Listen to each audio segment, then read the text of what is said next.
বিসমিল্লাহির রহমানির রহিম। পরম করুণাময় অসীম দয়ালু আল্লাহর নামে শুরু করছি। সর্বপ্রথম মহান আল্লাহর দরবারে শুকরিয়া আদায় করিতেছি যে মহান আল্লাহ আমাদের আশরাফুল মখলুকাত মানুষ বানিয়ে এই দুনিয়ায় পাঠিয়েছেন। প্রিয় দেশবাসী, আমাদের শরীরের শেষ রক্তবিন্দু দিয়ে হলেও আমাদের দেশ বাংলাদেশকে রক্ষা করতে হবে। আমাদের দেশের প্রতিটি এলাকা, প্রতিটি কর্মস্থল, প্রতিটি প্রতিষ্ঠান, প্রতিটি সেক্টরকে দুর্নীতিমুক্ত করতে হবে। প্রতিটি প্রতিষ্ঠানে দুর্নীতির পাপে জর্জরিত, যেখানে যায় সেখানেই ঘুষ লাগে। ঘুষ ছাড়া কোনো অফিসে কাজই হয় না। সর্বস্তরে ঘুষ আর ঘুষ, সর্বস্তরে চাঁদাবাজি আর চাঁদাবাজি, সর্বস্তরে লুটতরাজ আর লুটতরাজ। এই সমস্ত অপকর্ম না করলে মনে হয় যেন তাদের রাতে ঘুম হয় না। শুধু অবৈধ উপায়ে টাকা উপার্জন করা যেন তাদের নিত্য নৈমিত্তিক ব্যাপার হয়ে দাঁড়িয়েছে। মনে হয় যেন এটা তাদের স্বভাবে পরিণত হয়ে গেছে। মনে হয় যেন এটা তাদের রক্তের সাথে মিশে গেছে। তাদের যদি মিনিমাম লজ্জাবোধ থাকতো তাহলে তারা এই সমস্ত অপকর্ম কখনোই করতো না। আসলে তাদের অন্তরে আল্লাহর শাস্তির ভয় নেই, এমনকি আখেরাতেরও ভয় নেই, জাহান্নামের আগুনের ভয়ও নেই। যদি তাদের অন্তরে সত্যি সত্যি ভয় থাকতো তাহলে তারা কখনোই এই সমস্ত অপকর্ম করতো না। একটি সংসার চালাতে কি কোটি কোটি টাকা লাগে? তাহলে তারা কেন অবৈধ উপায়ে কোটি কোটি টাকা লুট করে আত্মসাৎ করে?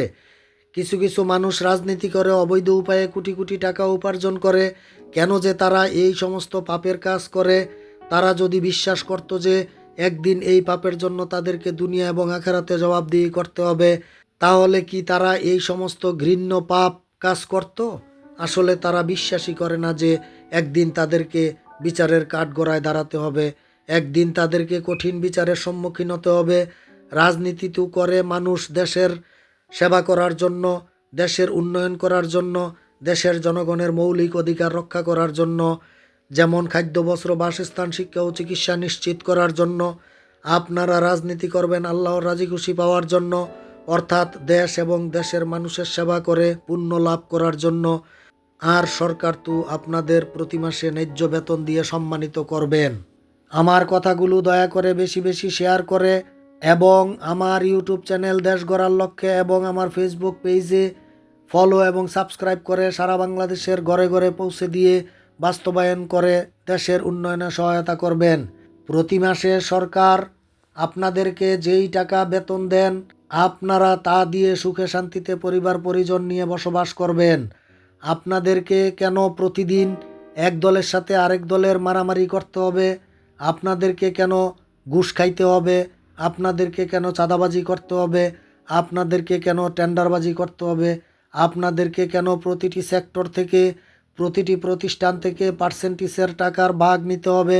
আপনাদেরকে কেন প্রতিটি ঠিকাদারি প্রতিষ্ঠান থেকে মোটা অঙ্কের পার্সেন্টেজের টাকা নিতে হবে? জনগণ তো আপনাদের ভোট দিয়ে জনপ্রতিনিধি বানাননি এই সমস্ত চুরি বাটপারি লুটতরাজ করার জন্য।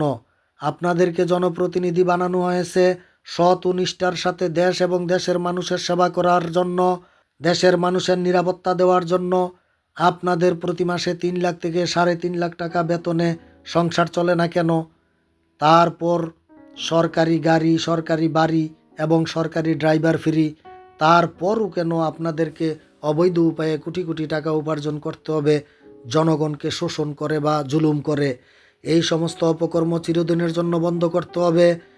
আমি আমার ইউটিউব চ্যানেল দেশ গড়ার লক্ষ্যে, যেখানে বাংলাদেশের পতাকার ছবি আছে, এবং আমার ফেসবুক পেজ দেশ গড়ার লক্ষ্যে অসংখ্য ভিডিও বানিয়ে লন্ডন থেকে বিস্তারিত কথা বলে ভিডিও পোস্ট দিয়েছি। দয়া করে আপনারা আমার সমস্ত ভিডিওগুলো দেখে like, share, follow, comment, subscribe করে সারা বাংলাদেশের জনগণ, ছাত্র জনতা, সংবাদকর্মীগণ, ইউটিউবারগণ, আইন শৃঙ্খলা বাহিনীগণ, আইন প্রণেতাগণ, আলেম ওলামাগণ, শিক্ষক মণ্ডলীগণ, রাজনীতিবিদগণ, উপদেষ্টা মণ্ডলীগণ এবং সরকার মহোদয়গণের কাছে পৌঁছে দিয়ে আমার সমস্ত ভিডিওগুলো পর্যালোচনা ও অ্যানালাইসিস করে আমার প্রস্তাবগুলো, আমার দেওয়া নীতিমালা ও আইন প্রণালীগুলো ও আমার প্রস্তাব ও পরিকল্পনাগুলো বাস্তবায়ন করে দেশের উন্নয়নে সহায়তা করবেন।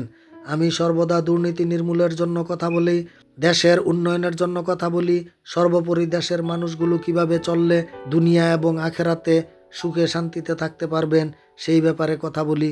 অবৈধ উপায়ে অর্জিত কোটি কোটি টাকার মধ্যে শান্তি ও সম্মান নেই, বরং অপমানিত ও লাঞ্ছিত হতে হয়। এটা বুঝার ক্ষমতা যাতে সকলের হয় সেই দোয়া করি মহান আল্লাহর কাছে। ভুল ত্রুটি হলে ক্ষমা সুন্দর দৃষ্টিতে দেখবেন। ওমা তৌফিক ইল্লা বিল্লাহ। আসসালামু আলাইকুম ওয়া রাহমাতুল্লাহ।